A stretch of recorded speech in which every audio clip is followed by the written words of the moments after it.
వే gold trusted gold buyers మీరు తాకట్టు పెట్టిన బంగారాన్ని విడిపించి ఈ రోజు ఉన్న మార్కెట్ ధరకు కొనబడను.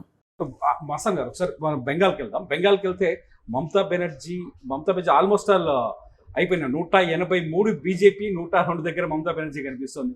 మమతా బెనర్జీ బలమే మహిళలు అనుకున్నారు, మమతా బెనర్జీ బలమే అదనుకున్నారు. ఎందుకు ఈ మొత్తం ఊహిసే మార్పు ఈ స్థాయిలో మార్పు అవడం కారణం? అంటే సహజంగా 3 సార్లు అవకాశం ఇవ్వటం అనేది గొప్ప విషయం అండి. అతి తక్కువ రాష్ట్రాల్లో ఆ విధంగా అవకాశం ఇస్తూ ఉన్నారు. మనం గత దశాబ్ద కాలంలో చూసుకున్నట్లయితే ఒక గుజరాత్, ఒక ఒరిస్సా, తర్వాత పశ్చిమ బెంగాలే ఆ స్థాయిలో వరుసగా అవకాశం ఇచ్చింది. 3 సార్లు అవకాశం ఇచ్చింది. సో 3 సార్లు అవకాశం ఇచ్చిన తర్వాత సహజంగా కొంత వ్యతిరేకత ఉంటుంది. ఒకటి. రెండవది, తాను పూర్తిగా అసలు ఒక రకంగా చెప్పాలంటే బీజేపీ మీద యుద్ధం కాదు, కేంద్ర ప్రభుత్వం మీద యుద్ధం ప్రకటించిన, కేంద్రం మీద, ఢిల్లీ మీద యుద్ధం ప్రకటించినట్టుగానే ఆవిడ వ్యవహార శైలి కానివ్వండి, మాట తీరు కానివ్వండి అటువంటిది. అలాగే వాళ్ళకి సంబంధించిన ఎంపీలు కూడా పార్లమెంట్లో వాళ్ళు వ్యవహరించిన తీరు కూడా అంతే అగ్రెసివ్గా, ఇందాక మనం అనుకున్నట్టు కాంగ్రెస్ కంటే కూడా అగ్రెసివ్గా చేశారు.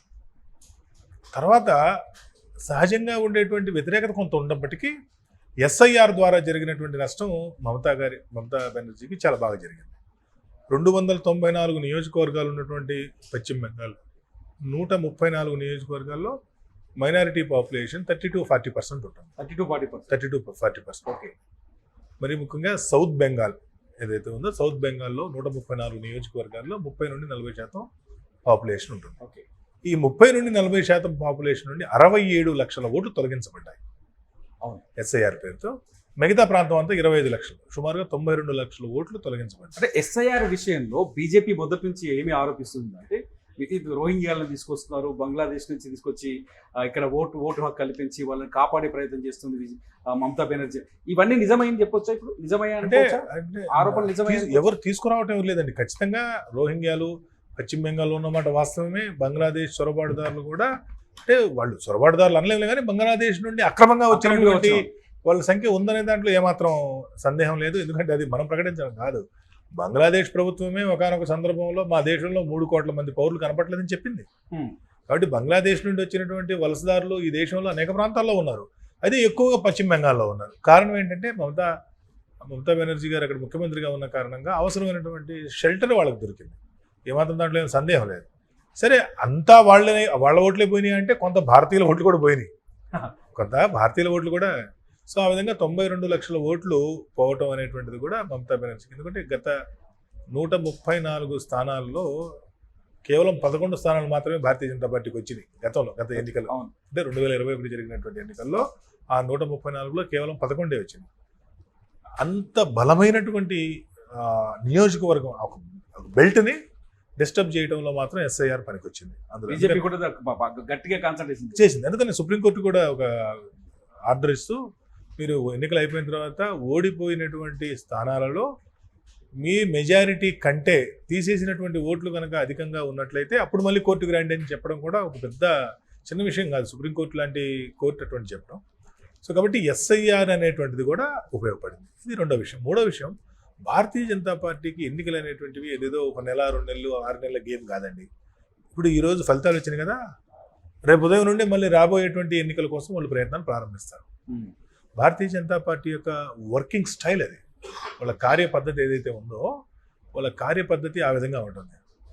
రేపు ఉదయం నుండి మళ్ళీ తిరిగి రాబోయే 5 ఏళ్ల తర్వాత ఎన్నికల్లో ఏ విధంగా నెగ్గాలి అనేటువంటి పనిలో, ఎన్నికల్లో పోటీ చేయనటువంటి, పార్టీలో పదవులు తీసుకున్నటువంటి వాళ్ళు, తెర మీద కనబడనటువంటి వాళ్ళు, ఏ విధమైనటువంటి ప్రభుత్వ హోదాల్లో ఉండనటువంటి ఒక పెద్ద టీం దానికోసం పనిచేస్తూ ఉంటుంది.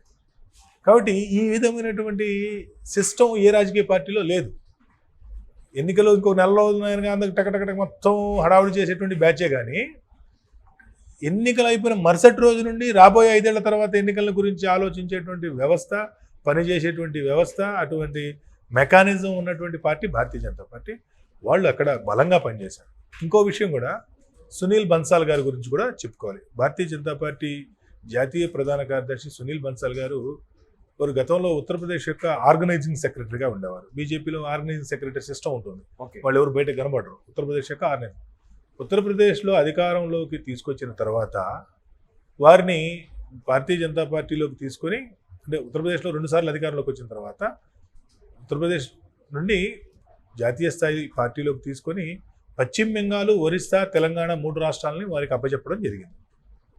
తెలంగాణ మొదట్లోనే రావాల్సింది. ఇప్పుడు మనం 2023 ఏదైతే ఉందో 2023లోనే వాళ్ళు భారతీయ జనతా పార్టీ అధికారంలోకి రావాల్సినటువంటి పరిస్థితి. సరే, మనకు తెలుసు కొన్ని కారణాల వల్ల కవిత గారిని అరెస్ట్ చేయకపోవడం లాంటి కారణాల వల్ల బీజేపీ, బీఆర్ఎస్ రెండు ఒకటే అనేటువంటి ప్రచారం బలంగా జరగడం, కాంగ్రెస్ పార్టీ దాన్ని జనాలకు తీసుకెళ్లడంతో మన అధికారం కోల్పోయింది. కానీ ఆయన ఇన్ఛార్జిగా ఉన్నటువంటి ఒరిస్సా, తర్వాత ఆయన ఇన్ఛార్జిగా ఉన్నటువంటి వెస్ట్ బెంగాల్, ఈ రెండు కూడా ఆయన కష్టంతో, ఆయన ఎన్నికల్లో ఆయనకు తెలిసినటువంటి విద్యతో ఈరోజు పశ్చిమ బెంగాల్లో ఈ ఫలితం సాధించారని చెప్పడంలో ఎటువంటి అతిశయోక్తి లేదు. ఆయనకు అప్పచెప్పినటువంటి టాస్క్లో ఆయన యొక్క సక్సెస్ రేషియో ఎప్పుడు 100% ఉంటుంది.